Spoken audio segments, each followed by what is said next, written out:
and in the future. And we will be encouraging more countries to join us.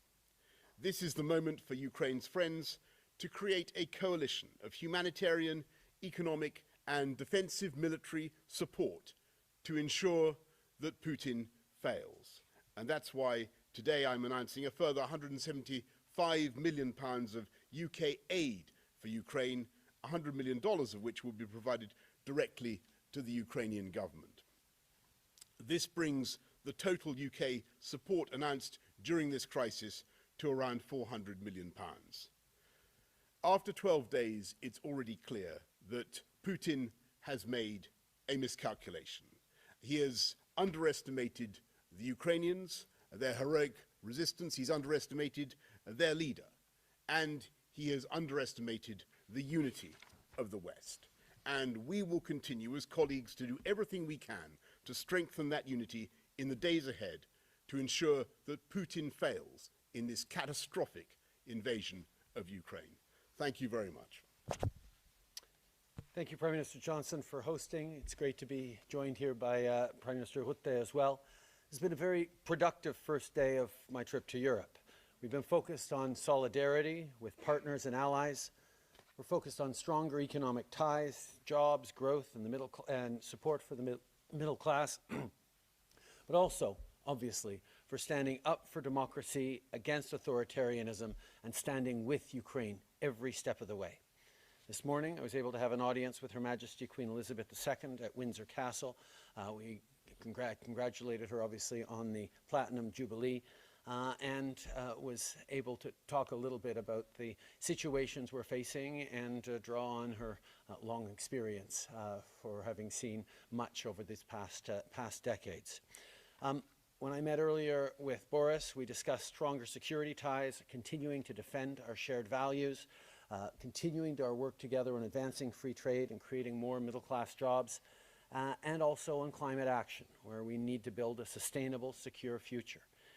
I also had a bilateral meeting with Mark Rutte, where we talked about the enhanced importance of NATO, continuing to work together to fight disinformation and protecting freedom of the press, and continuing to work strongly with our friends in the European Union.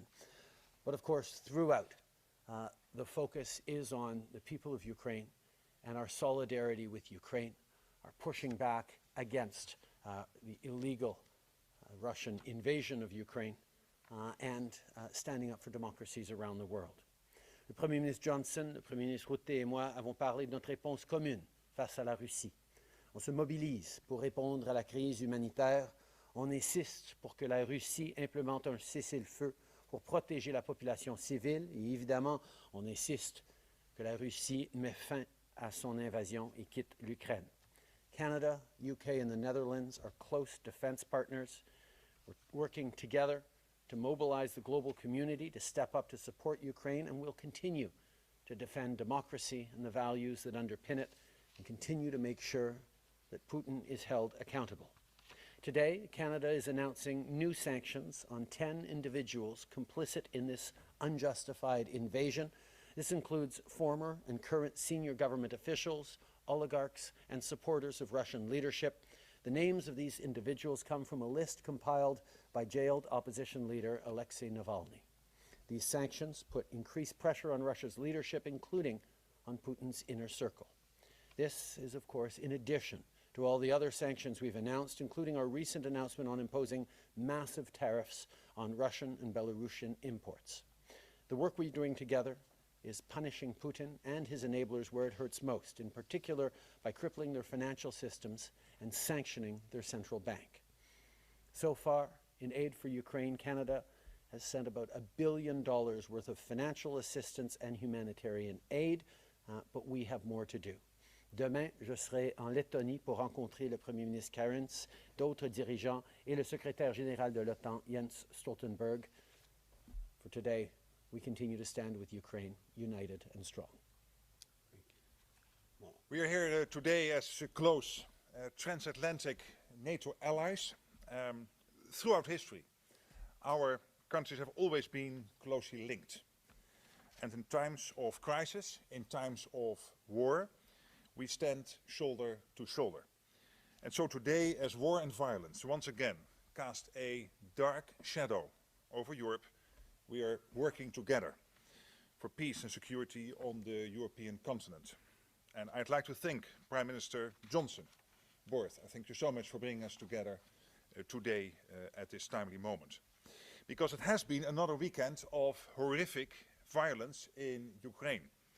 We knew it already, but in recent days it has been confirmed that Putin remains unmoved. We are dealing with an aggressor who keeps crossing new boundaries. Civilians and civilian targets, and even a nuclear power plant, have been attacked recently. And we know now that Putin has used cluster bombs. We can only guess what he plans to do next. But one thing is certain, Russia's aggression must stop.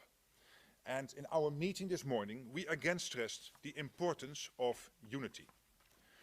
To all Ukrainians, we say this: your courage and your resistance, exemplified by President Volodymyr Zelensky, deserves our utmost respect. Your resolve is our resolve. We will continue to stand by you. In the past few days, aid and military supplies have been sent to Ukraine from the Netherlands, as well as the UK and Canada. And we will continue to do everything we can to help Canada. The Netherlands is prepared to consider, and we are all prepared to consider, all possible sanctions that can help put pressure on Russia. And obviously there is a lot of debate going on about energy sanctions, and here we should not make a mistake. We have to ensure that they don't generate unmanageable risks to energy supplies in European countries and beyond, including Ukraine, as has also been stated today by German Chancellor Olaf Scholz, and I think rightly so. So that means that we still need European companies to continue their work towards Russia. And that is important. And of course, what we need to do over time is to make sure that we reduce dramatically our energy dependency on Russia. That's clear. Finally, I am pleased that there is a broad international agreement on the fact that possible war crimes must be investigated. We must document everything that points towards human rights violations now, so that when the time comes, we can prosecute and try those responsible. Peace and justice must win out over violence and injustice. Thank you very much, Mark, and thank you, Justin. Let's go now to the media. Gary Gibbon, Channel 4. Thank you, Prime Minister. Could you elaborate perhaps a bit more about the energy discussions and where they're going? The US Secretary of State said there are active discussions for an oil ban from Europe. It sounds as though you don't feel that's the case, Prime Minister. And you, Prime Minister, your views are characterised in the newspapers this morning as saying the West should have a climate change pass. Should we bust through the caps for a while in order to insulate Europe from Russia, whether it's going to turn supplies off or we're going to walk away from them in Europe? And one quick one, if I may, to you specifically, Prime Minister, on refugees. Whether the numbers are still 50 that have come to this country or have gone up a little. It seems like they've only gone up a little. Isn't that embarrassing? Thanks. Well, let me just before I bring in colleagues on the hydrocarbons issue, I think there are different dependencies in different countries, and we have to be mindful of that. And you can't simply close down use of oil and gas overnight, even from Russia. That's obviously not something that every country around the world can do. We can go fast in the UK. Other countries can go fast, but there are different dependencies. What we need to do is to make sure that we're all moving in the same direction and we all share the same assumptions, and that we accelerate that move. And I think that is what you're going to see, and you've heard that from leaders around the world. And actually, I see no inconsistency, by the way, in moving away from dependency on Russian hydrocarbons to moving away from dependency on hydrocarbons altogether. And you can see how this will encourage the world to go, Gary, for green solutions wherever possible. But clearly, there is going to be a transitional period we're going to have to look for supply, we're going to have to look for substitute supplies from elsewhere, and we're going to have to do it together across the entire coalition of countries that is now condemning Putin's actions. And on your point about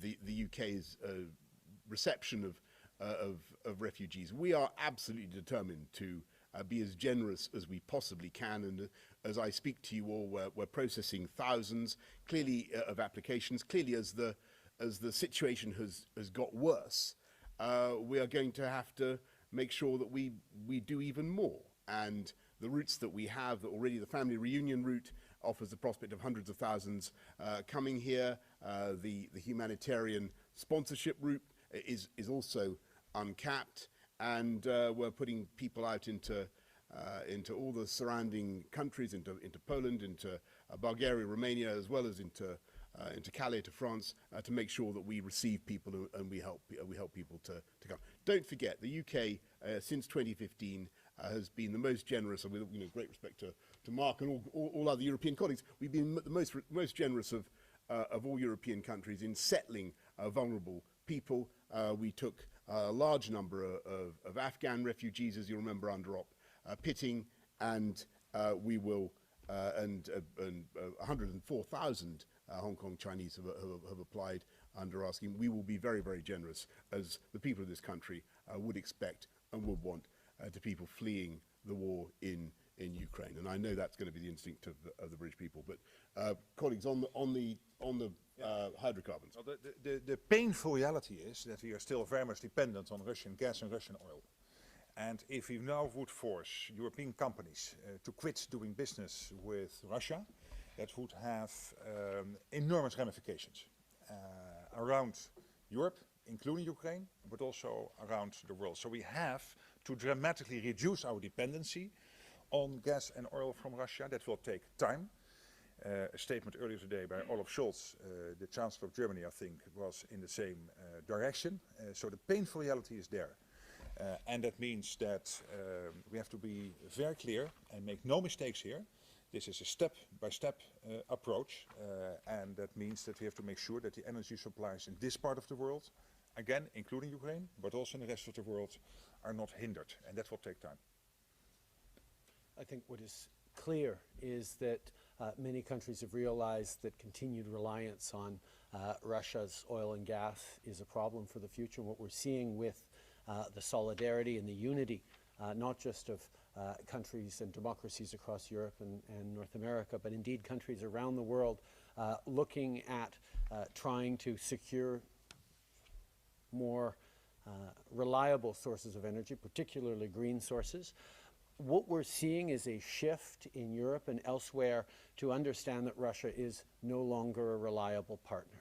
What Vladimir Putin has broken here is a trust where I've heard a number of Europeans reflect on, it's too bad that we are so dependent on Russian oil, but we're not going to make that mistake again, and they are moving away from it. Canada imports negligible amounts of Russian petrochemicals and oil. We've banned that, but we are, of course, self-sustainable in terms of oil and energy, but we will be there to support as the world moves beyond Russian oil and indeed beyond fossil fuels to have more renewables in our mix. Thanks very much, Gary. Raymond Fillion of TVA. Bonjour, Monsieur le Premier ministre. Au cours des derniers jours, il y a plusieurs pays qui ont fait savoir qu'ils s'apprêtent ou qu'ils vont annoncer des augmentations importantes de leur budget militaire. L'Allemagne vient d'annoncer qu'ils vont passer de 1,4% de son PIB, qui est le niveau canadien, à 2%. Ma question, que va faire le Canada? What will Canada do with regard to its military spending right now? If you can answer in both official languages. Comme vous savez, il y a plusieurs années, on a mis de l'avant un plan pour augmenter nos investissements militaires d'à peu près 70% au Canada et on continue de suivre ce plan, mais on regarde attentivement les besoins et la réalité de la situation. On a un budget qui s'en vient, nous sommes en réflexion sur les investissements qu'on doit faire, mais on reconnaît à quel point c'est important d'assurer que nos forces armées ont les outils nécessaires pour protéger le Canada et participer pleinement aux missions de l'OTAN où on a toujours été. On est en train de regarder ça. As you know, A number of years ago, we put forward a defense plan that included increasing our defense spending by 70%. But we also recognize that the context is changing rapidly around the world, and we need to make sure that the women and men who serve in the Canadian Armed Forces have all the equipment necessary to be able to stand strongly, as we always have as members of NATO, and we will continue to look at what more we can do. Thanks very much, Justin. Fleur Lansbach from NOS. Hello. I have a question for Prime Minister Johnson. Last week there was a journalist in Poland that asked you, why do Ukrainians have to flee their homes? Why are their children taking the hit in this war, while Putin's friends and his inner circle are still living in London's most beautiful houses and taking their children to private schools? I was just wondering, has anything changed since that question was asked? Thank you very much, Fleur. Yes, it certainly has. And I think that if you look at what we've done just today with the economic crime bill, we're taking steps to ensure that we whip aside the veil of anonymity that obscures the ownership of the properties that you described. So you can no longer use a bogus company to conceal your ownership of a property. Where we are making sure that we have new powers to distrain, to take people's assets, and we think that will have.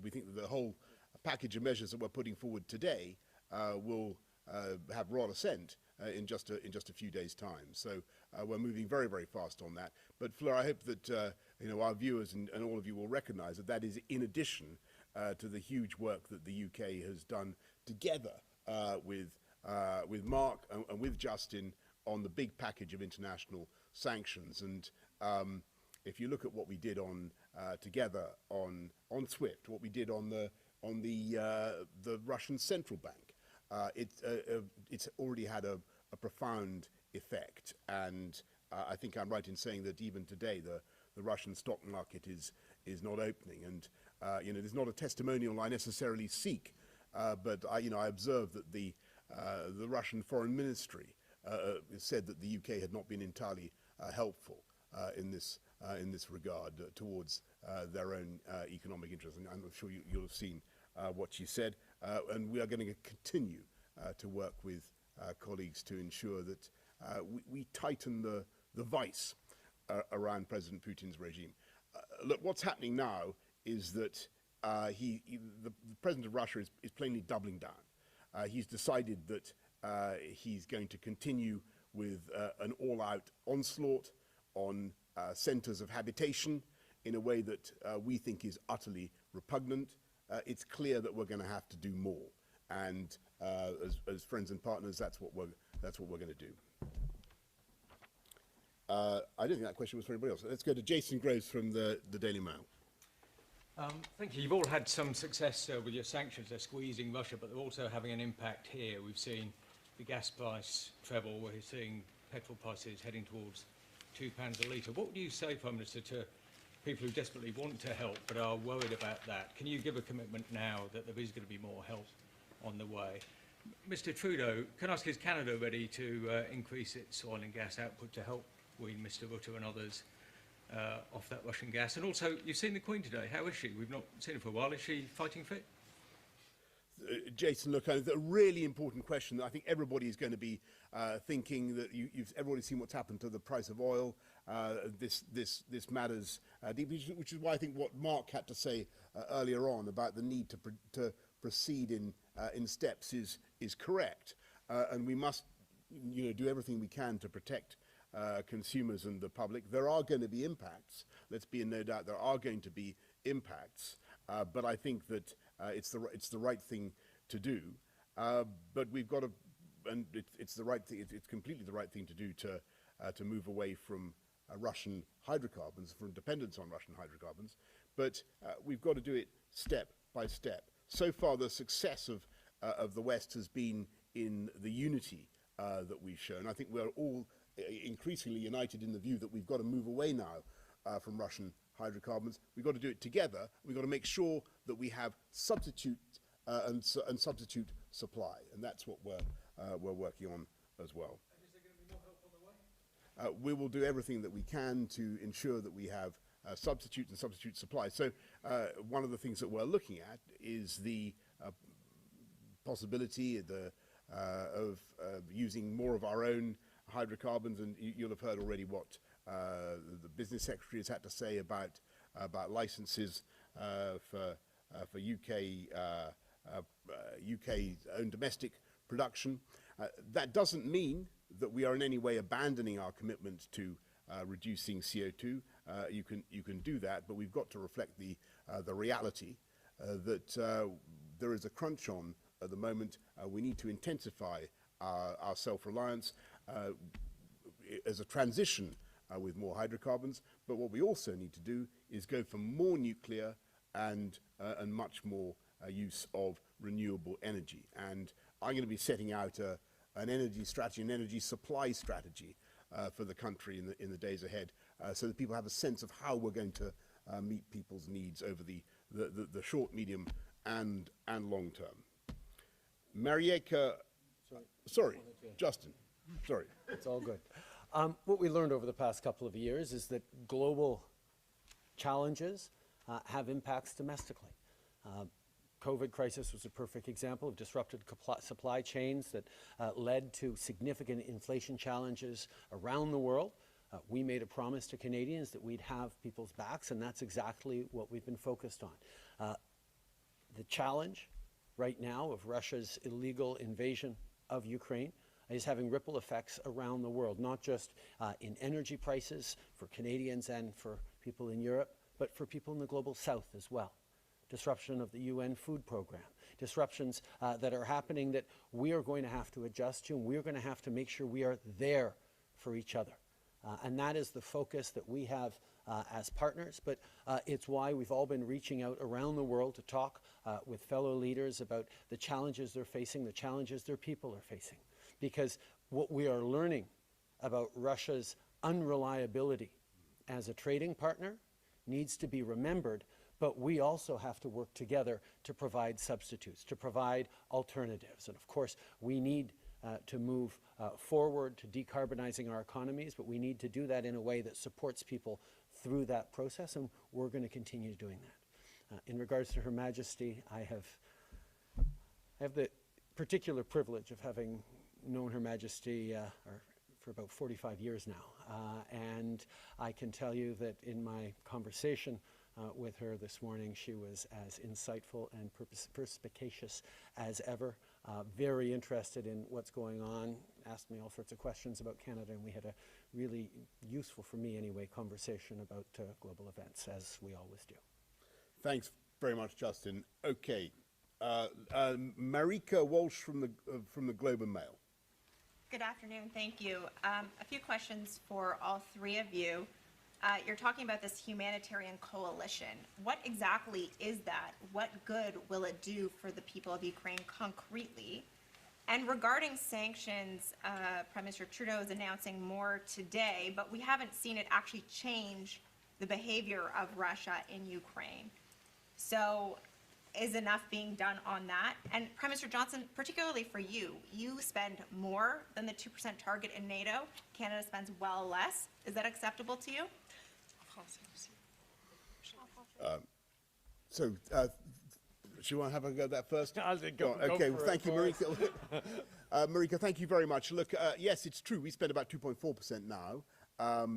But look, I think that Canada is a fantastic ally, friend, and partner, and I'm not going to make any comment on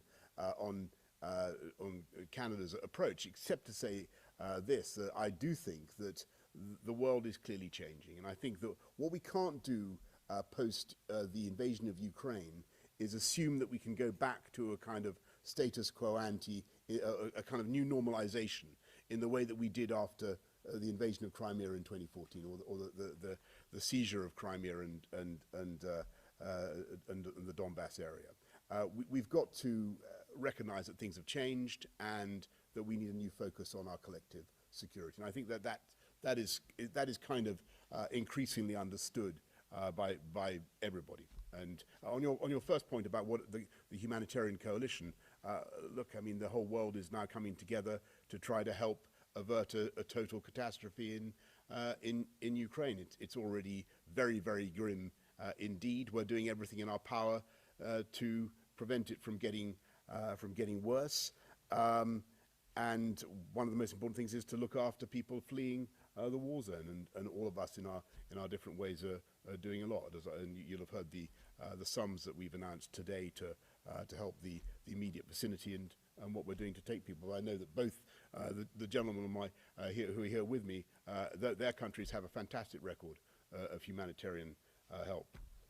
Well, on defense spending, we decided early January, when the new cabinet started to ramp up defense spending by billions of euros.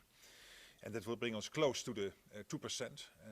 And probably we need to do more, particularly given what has happened over the last 2 weeks. But the Netherlands will spend a lot of extra money on defense, and I think rightly so. The humanitarian coalition, I think it is crucial that this is not only NATO, European Union working together, but that it is the whole world coming together to defend the basic values and the international legal order as it has been established after the Second World War, and which is now being challenged by one country invading the second biggest European nation, being Ukraine, being invaded by the biggest European nation. So this is a huge event, and this has huge impact on the whole world. And we have to bring together Africa, Latin America, Asia, everyone who wants to be part of humanity, to be part of such a humanitarian coalition. And yes, I agree with you, the sanctions so far have not had the desired effect. They have a huge effect on Russia. They are not against the Russians, but against the Russian leadership. But of course it will have an effect unavoidably, and ultimately also on individual Russians that we cannot prevent. And I think in the longer term it will have a big impact on Russia. It will also have an impact on how they will move forward. But you are absolutely right, at the moment, in the short term, it has not led to the result that they stopped the invasion. That's true. But that's why we are resolved in being there for the long term. The courage of Ukrainians in standing up to the Russian invaders has inspired and humbled us all. And we need to show ourselves as determined to push back against Putin, against the Kremlin, as hard as we can and as effectively as we can. And that's where, I mean, from the beginning, Boris and I and a couple of others were pushing so hard on SWIFT, on the central banks, on the Russian central bank, including going after their ability to draw on their reserves, something that even a week ago we didn't think would be in the cards. And yet, seeing just how strongly democracies around the world have stood and responded, I think is a surprise to Putin, perhaps a little bit of a surprise to all of us as well, that we actually can stand and push back really hard for the principles that drive us. And quite frankly, the unprecedented display of support of 141 countries at the United Nations supporting this resolution means that as we move forward, this is, of course, about Ukrainians and Ukraine, but it's also about more than that. It's about standing up for the rules-based order that has led to unprecedented peace and stability and growth around the world over the past many decades, and the pushback that one, like Russia, like Putin specifically, cannot overthrow those 75 plus years of peace and stability and still benefit from the economic largesse and growth that comes with that. And that firmness is not just Western democracies like us. That is something that we've heard in our conversations, all three of us, with partners around the world who don't have the same kinds of ties to Ukraine, but are very, very concerned about the violation of the rule of law, the principle that suddenly might be right once again, the principle of territorial integrity, respect for sovereignty, the kind of neo-colonialism that Vladimir Putin is trying to impose upon Ukrainians. That's not going to fly. And the strength and the resolve of countries around the world to say, no, this is a moment to stand for democracy, against disinformation, misinformation, propaganda, and to stay true to these values that have led to respect and prosperity around the world that we continue to need to fight for, including in many different parts of the world, whether it's Afghanistan or elsewhere as well. Thank you, thank you, thank you. En français, s'il vous plaît. OK, excuse. Mais plus court.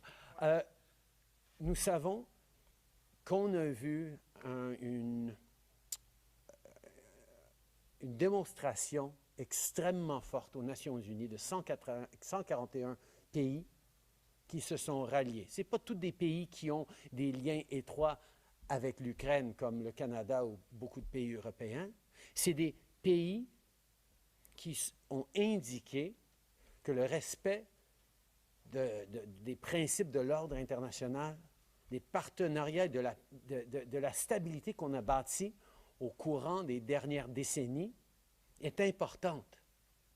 C'est des pays qui se rassemblent pour ces valeurs, ces principes qui ont mené à une prospérité, et la Russie ne peut pas violer cette paix et penser profiter de cette prospérité. C'est un moment important pour le monde de démontrer qu'on est là pour se tenir debout contre la violation des principes fondamentaux. Thank you very much, Justin.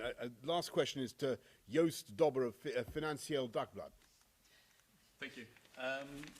You have all stressed the importance of unity in the Western response to Russia. But when it comes to energy sanctions, there seems to be a big difference between your position and the position of the United States. With Secretary of State Blinken coming out in favor of an oil ban and also saying that there are advanced discussions with the Europeans about this. Was the American Secretary of State wrong to say that there are advanced discussions? And Prime Minister Rutte, can you please also elaborate what the discussions you are having in the European Union context are about this? Thank you. Thanks. Yeah, so let me just say quickly that no, I don't think Tony Blinken was wrong in the sense that we're all together now moving very, very fast and seeing that something that perhaps 3 or 4 weeks ago we would never have considered is now very much on the table. We have to consider how we can all move away as fast as possible from dependence, reliance on Russian hydrocarbons, Russian oil and gas. And everybody's doing that. Everybody's on the same journey. Some countries will find it faster and easier than others. That's all. But we're going to do it. We're going to do it together because, and we're going to work together on making sure that we all have the substitutes and the supplies that we need. I agree. And if so, in that sense, it is a step-by-step process, and we have to make sure that we deleverage our dependency on Russian gas and Russian oil, whilst acknowledging at the moment that that dependency is to a certain extent still there. And if we would force companies to quit doing business with Russia in that realm, that would have enormous consequences, because it would basically undermine supply chains the world over, particularly in Europe. It would also have an impact on Ukraine itself. And therefore, my plea is to do this diligently and not overnight, and making sure that we speed up the programs in all our countries to decarbonize, to green our economies. It makes it more important to do that. Okay, everybody, thank you very much. Thank you, colleagues, very much indeed. Thank you for your time. Thank you. Thank you.